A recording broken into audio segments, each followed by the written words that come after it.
శ్రీమాత్రే నమః. Welcome to Sadguru Jyotishalayam. మా ఛానల్ ద్వారా చూస్తున్నటువంటి ప్రేక్షక మిత్రులందరికీ నమస్కారాలు. చాలామంది మా యొక్క ఛానల్ ప్రోగ్రామ్స్ అన్నీ చూస్తున్నారు. మాకు అది వ్యూవర్స్లో కనబడుతున్నారు, లైక్స్లో కనబడుతున్నారు, కానీ సబ్స్క్రైబింగ్లోనూ షేరింగ్లోనూ చాలా తక్కువ కనబడుతున్నారు. మిత్రులందరికీ ఒక చిన్న రిక్వెస్ట్, మీకు నచ్చింది కదా, జస్ట్ లైక్, సబ్స్క్రైబ్, అలా షేర్ అనగానే మీ యొక్క ఫేస్బుక్లోనూ ఇన్స్టాలోనూ వెళ్ళిపోతుంది కదా, మీ మిత్రులు కూడా తెలిసిపోతుంది కదా. మా ఛానల్ని ఒక్కసారి అలా ప్రమోట్ చేయండి. ఇదొకటి మీరు మాకు చేసే ఒక మంచి సేవా కార్యక్రమం. ఈ సద్గురు జ్యోతిషాలయం నుంచి ఈ యొక్క జూన్ నెల ద్వాదశ రాశులకి గోచార రీత్యా రాశి ఫలితాలు ఎలా ఉన్నాయి అనేది మనం తెలుసుకోబోతున్నాం. ప్రతి ఒక్కరికి జాతకం అంటే ఒక క్యూరియాసిటీ.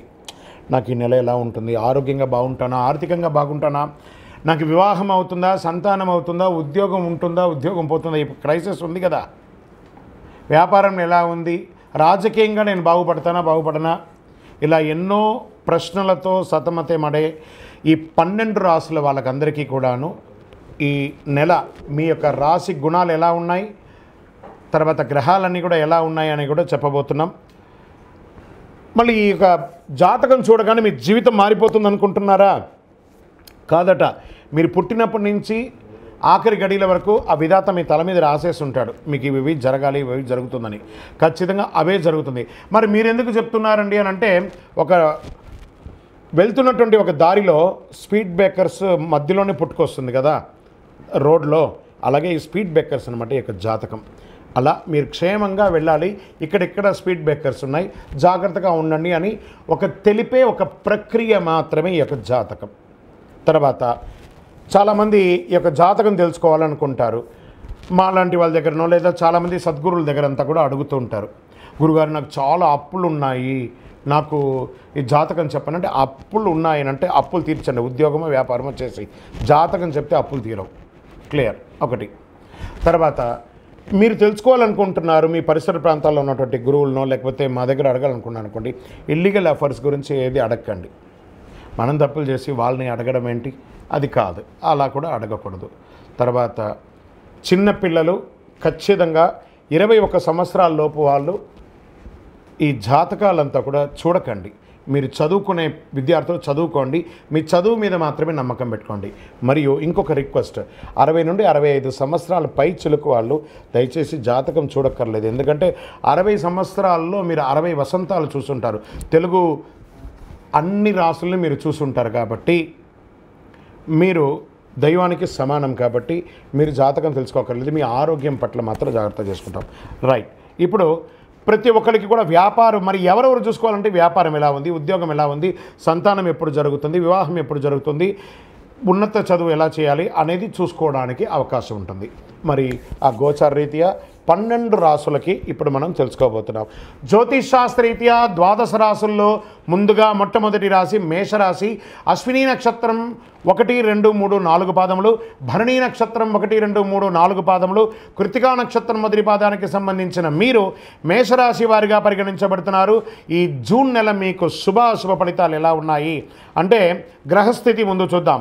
రాశిలో బుధుడు, శుక్రుడు, ధనవాకు కుటుంబ స్థానంలో సూర్యుడు, సుఖస్థానంలో చంద్రుడు, రుణరోగ స్థానంలో కేతు ఉన్నాడు, లాభస్థానంలో శని, అయన శయన భోగస్థానంలో కుజుడు, రాహువులు ఉన్నారండి. ఏ విధమైనటువంటి తటస్థమైనటువంటి సమస్యలైనా పరిష్కరించే యోధులు ఎవరైనా ఉన్నారంటే అది మేషరాశి వారే అని చెప్పచ్చు. ఈ నెలలో నగదు ప్రవాహం బ్రహ్మాండంగా ఉంటుంది, తృప్తిగా ఉంటుంది. వ్యాపారంలో నిమగ్నమైన వారికి వ్యాపారాల్లో ఊహించని లాభాలని పొందుతారు. ఆలస్యమైన ధనం అందుతుంది. అనవసరమైనటువంటి ఖర్చులు కూడా అదే విధంగా పెరుగుతుంది. ఉద్యోగం చేసే ముందు ఏదైనా కొత్త ఉద్యోగాలకు చేరాలనుకున్నప్పుడు దాని సాధక బాధకాలన్నీ అన్వేషించండి. దాని యొక్క లాంగ్ టైం ఎలా అంటే, ఎంట్రీ పాలసీ ఎలా ఉంటుందో ఎగ్జిట్ పాలసీ కూడా అలా చూసుకొని ప్రైవేట్ రంగంలో ఉద్యోగం చేసుకోవడం శ్రేయస్కరం. దూకుడు స్వభావాన్ని కాస్త తగ్గించండి. ప్రజాక్షేత్రంలో పదవి కోసం ఆశించే రాజకీయ నాయకులారా అద్భుతమైనటువంటి పదవి రాబోతుంది. మీ యొక్క నోరు కాస్త అదుపులో ఉంచుకోవాలి. ప్రజాక్షేత్రంలో ఉన్నవాళ్ళు.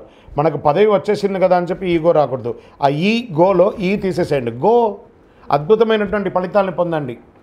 కుటుంబ సభ్యులు భార్యాభర్తల మధ్య మనస్ఫూర్తిగా మాట్లాడి నిర్ణయాలు తీసుకోండి. కూర్చోండి, ఒక చక్కగా భోజనం చేసేటప్పుడు కూర్చొని నా వల్ల నీకు, నీ వల్ల నాకేమైనా ప్రాబ్లం ఉందా, కూర్చొని మాట్లాడతామని చెప్పేసి ఎండ్ ఆఫ్ ద డే అందరూ సామరస్యంతో ఉండాలి. పిల్లలు లేని వారికి చక్కటి సంతానం అయ్యే ఒక సమయం, వివాహం కాని వారికి మంచి సంబంధాలు రాబోతున్నాయి. బంధుమిత్రులతో ఏదైనా పూర్వీకమైనటువంటి ఆస్తి తగాదాలున్నా అవన్నీ కూడా తొలగిపోయే ఒక అవకాశం. స్త్రీలు ఉద్యోగం చేస్తున్నటువంటి స్త్రీలకి ఇది ఒక మంచి అవకాశం చెప్పచ్చు. కళాకారులకి కొత్త ప్రదేశాల్లో తమ ప్రతిభను చాటే ఒక అద్భుతమైనటువంటి సమయం చెప్పచ్చు. మీ యొక్క ఆలోచనలు ట్యూన్ అవుతుంది. తొందరపాటు నిర్ణయాలకి దూరంగా ఉండండి. ఏదైనా నిర్ణయాత్మకంగా తీసుకునే ఒక నిర్ణయం అది మీకు అద్భుతాన్ని కలిగిస్తుంది. రియల్ ఎస్టేట్ రంగం వారికి చాలా బాగుంటుంది అనొచ్చు. షేర్ మార్కెట్ స్పెక్యులేషన్లో కూడా చాలా కలిసి వస్తుందని చెప్పచ్చు. మీడియా రంగం, ఇంటర్నెట్ వారికి, టీవీ రంగం వారికి, ఐటీ రంగం వారికి ఇది చాలా బాగుంటుంది. ఇవన్నీ బాగుంది కదా. ఓకే, ఈ నెల మేషరాశికి చాలా అద్భుతంగా ఉందంటే ఒక 80% బాగుంది, ఒక 20% మిశ్రమంగా ఉంది అన్నారు. మరి ఆ మధ్యలో కూడా ఒక చిన్న బ్రేక్ వేసేటట్టుగా చంద్రాష్టమం అంటారు.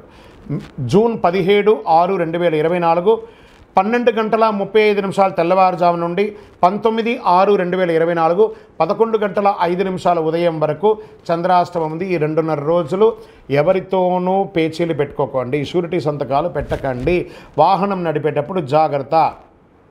ఈ ఒక్క క్యార్ తీసుకోండి. ఎరుపు రంగు మీకు చాలా కలిసి వస్తుందని కూడా చెప్పచ్చు.